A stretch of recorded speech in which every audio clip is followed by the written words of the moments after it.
So my skin used to look like this, and through using a really balanced, intentional skincare routine, I was able to get it to this. I wanted to walk you through all of my favorites in every single category. And no, you do not need everything that's here. I just want to give you options that have worked for me, also at different price points. My skin is clogged pore prone. Everything that I use has been checked by the website Acne Clinic NYC, which is the website I use to make sure no products have anything pore clogging in it. It just helps filter out products that I don't even want to put on my skin. So let's break it down morning and night. Move these to the side. Start with the morning. General guideline and steps for my morning routine, and it may be surprising, but I usually don't wash my face in the morning. And there really is a great debate on whether you should wash your face, but from what I've gathered through professionals, it just kind of depends on your skin. If you wake up with really oily skin, yeah, maybe washing your face in the morning would be a good idea. Splashing with water may suffice. Personally, just like to splash with water because I feel like it doesn't strip my skin of its natural oil. If I am going to wash my face, I'm going to use something really gentle, really hydrating. Glucoside cleanser by The Ordinary. This is the Dr. Sam's Flawless Cleanser. Do not strip my skin at all. Leave it hydrated. A very important step in the morning is to dampen my skin before I follow with the rest of my products. And this is just going to make your skin much more permeable so the rest of your products can penetrate better. It's going to give some hydration for your hydrating products to hold on to. You can just use like a thermal water spray. This is by La Roche-Posay. Or you could literally just take water from your sink and pat it into your skin. Or you could use a toner. I like hydrating toners. Nua Heartleaf Toner and the Skin 1004 Madagascar Centella. Time for antioxidants. I always use an antioxidant in the morning, and I like to apply my antioxidant serum first. You want to put your most active ingredients on first so they have the best chance of penetrating your skin. I now only use vitamin C's with a pump because vitamin C is really hard to keep stable. Packaging with a pump, it's not exposed to air and it's a lot easier to keep stable. I love this YSC one, super gentle, great for sensitive skin. Looking for a little bit of a stronger vitamin C, this one by Paula's Choice and Beauty Stat are also amazing in pumps. Some people are more sensitive to certain forms of vitamin C. It kind of comes down to trial and error, something to pay attention to when it comes to your own skin, but I have sensitive skin and all of these have worked great for me. Now we go in with our hydrating serums. This is going to plump up your skin. It's going to make it look more youthful and glowy. You always want to apply hydrating serums to damp skin. So if your skin isn't damp anymore after the first few steps, go back in with your spray and then go in with your serum. Hydrating serums usually contain humectants like hyaluronic acid. B5 by SkinCeuticals is great. A more affordable option by the Inkey List. They have a great hyaluronic acid serum. CosRx Snail Mucin is also a great option. Snail Mucin is a very popular ingredient. It works great, but not everyone can tolerate it, especially if you are allergic to dust mites or shellfish. The correlation between a reaction to those and a reaction to this. Sensitive to this, like little red bumps or an allergic reaction of any kind, I would not continue to use it because you will never purge from hydrating ingredients. If they make you break out, your skin just doesn't like them. It's time for moisturizers. So moisturizer is gonna lock in all of that hydration. Now you can go the gel or water cream route, or you can go with the more moisturizer cream texture. I usually like a gel cream or water cream in the morning or during the summertime. It's going to feel more light on the skin. I like thicker moisturizers during the winter or when my skin's feeling a little bit tighter or dry. This is Neutrogena gel cream, fragrance free, great and affordable. Bubble water cream is also great and affordable. Thirsta moisturizer has been one of my favorites for quite a while now. And then this Matter of Fact moisturizer is the most cosmetically elegant texture I think I've ever had in a cream. Skin is going through it, or if I just want like a really beautiful base under makeup, I'll use this. It's expensive, but when I need this, it comes through. For that, I think it's worth it. Sunscreen, the most important part. I don't think it's worth spending any money on skincare if you don't already use a sunscreen every day because the sun does the most damage to your skin. So this is how you prevent that damage from happening. I love these two Korean sunscreens, Birch Juice Round Labs, and this is Innisfree Daily Defense. You can get this at Sephora. It's just going to look the most flawless on your skin. It's going to apply like a moisturizer. You're not going to get any white cast. And I find that Korean sunscreens are a lot less sensitizing than some chemical options in the US. There's always tinted options. Now, I like this one by Ulta MD. It's UV Elements. And the benefits to a tinted sunscreen are great for the days that you don't wear makeup. Having a tint actually helps create a protective layer from damaging UV light. So if you're prone to hyperpigmentation, melasma, sun can actually make it worse.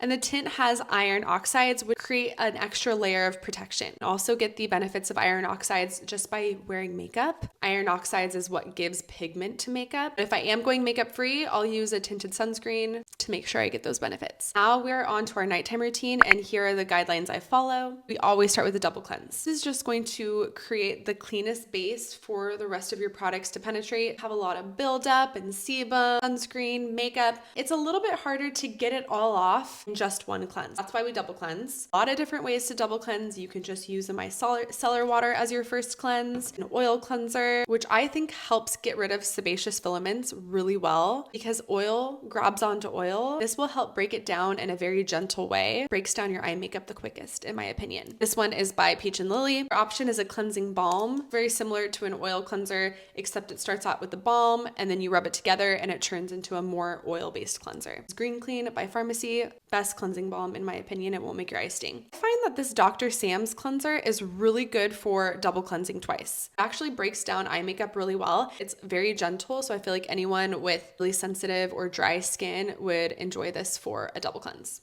Here's some favorites for my second cleanse. I usually like to use a water-based foaming cleanser. Vanity Cream is my most used cleanser of all time. It's an easy, simple cleanser that can be used by literally everyone, all skin types. Never done me wrong. If my skin is feeling oily, like the CeraVe foaming cleanser, a little more stripping, but some people may need that if they're really oily. After cleansing my skin, I follow a skin cycling schedule, and I'm gonna put it on screen and try to explain this best I can. I always like to exfoliate and retinol on different nights. Days of recovery, just because I have sensitive skin and I feel like my skin needs it. You may not need that. On exfoliation night, there's something about an exfoliating pad that I really like because I feel like I get that chemical exfoliant, also getting a little bit of physical exfoliant from using that pad. And these are my favorites, Dr. Dennis Gross Alpha Beta Peel Pads. I'm sure you guys have heard of this one. Very popular. Very effective. Pretty strong though. But since I only use these once a week, I don't find it very sensitizing. I also like the Beauty Stat Universal Daily Peel. Pretty similar. Maybe these are a little bit more gentle than these ones. These are my favorites for when my skin is feeling sensitive. First Day Beauty,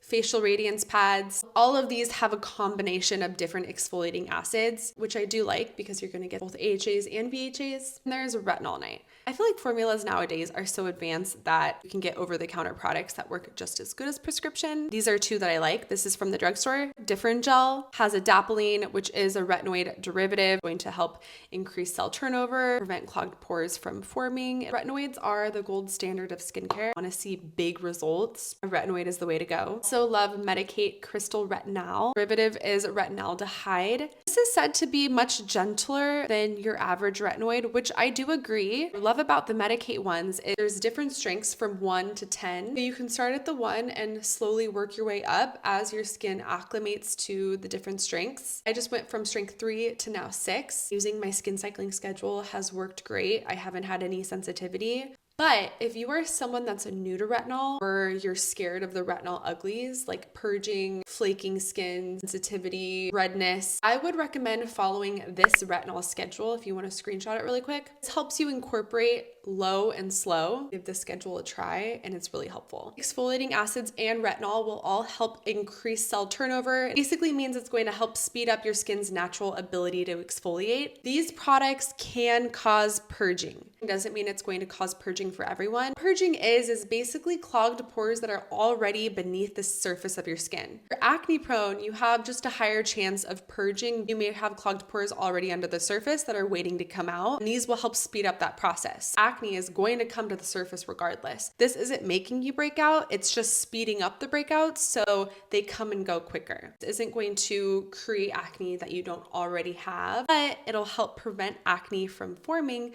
because it's speeding up that cell turnover. If any products are like painful and stinging to put on, immediately cause little bumps and redness and like a rash-like appearance, that's not purging. That's most likely an allergic reaction. You could be allergic to something in there. Skin barrier could already be damaged, so you don't want to use actives quite yet. Pay attention to your skin state and it'll help you figure out if putting in products like these are worth it at the moment. So recovery night, so the nights where I'm not using retinol or an exfoliant. And this is usually when I like to use a sheet mask of some sort. Collagen masks by Mediheal. I like this one because there's 30 sheet masks already in here. But if you don't want to buy a separate mask, you can also just go in with your hydrating products on recovery night. Usually end with your moisturizer. And that's about it. I know that was a lot of information in one video, but just remember everyone's skin is different. What works for me may not work for you. If you have skin conditions like acne, rosacea, eczema, reactions, it's always important to work with a dermatologist or a medical esthetician. Let me know if you have any other questions.